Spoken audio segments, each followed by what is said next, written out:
The second chapter, I wanted to follow, if I was illustrating the founding fathers, I wanted to illustrate what I would call the founding mothers, or what I refer to as Native America.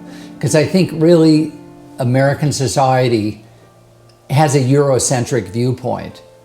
And clearly it's always the founding fathers, in fact, that we mention, but it's frequently thought to be politically incorrect, as is probably founding mothers. But there are masculine sides to our personal lives, as is our political and historical lives. And I wanted to illustrate what I felt was the natural world, which I would classify more as the feminine side of our country. And to do such, I wanted to focus on Native America. And specifically, the three things that I wanted to illustrate are the landscapes before the European came, which means without telephone poles, without cities, without buildings that we would have built. Secondly, the animals, and thirdly, the Native Americans as they still exist. The interesting thing today is I believe the population of Native Americans are in excess numerically, although no one really knows of when Columbus came. So they are with us, and it was my job as a photographer to capture them today. In the beginning, I photographed the symbols of democracy, which I call Amer-icons.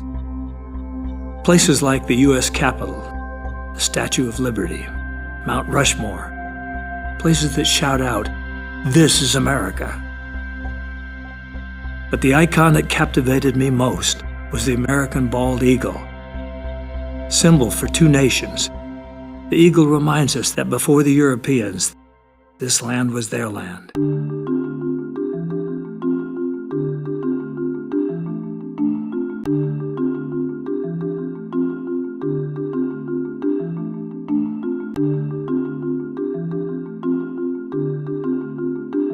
The spirit of these Native Americans runs like a golden thread interwoven throughout our culture.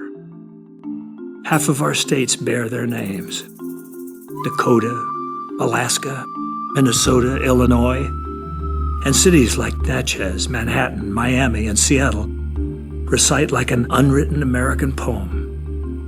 Many of the foods we eat, pumpkin, corn, squash, and beans, are their gifts.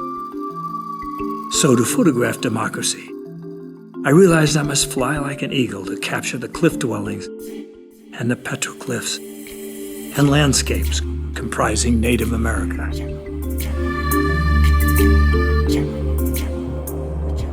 We are all one human life, one human world.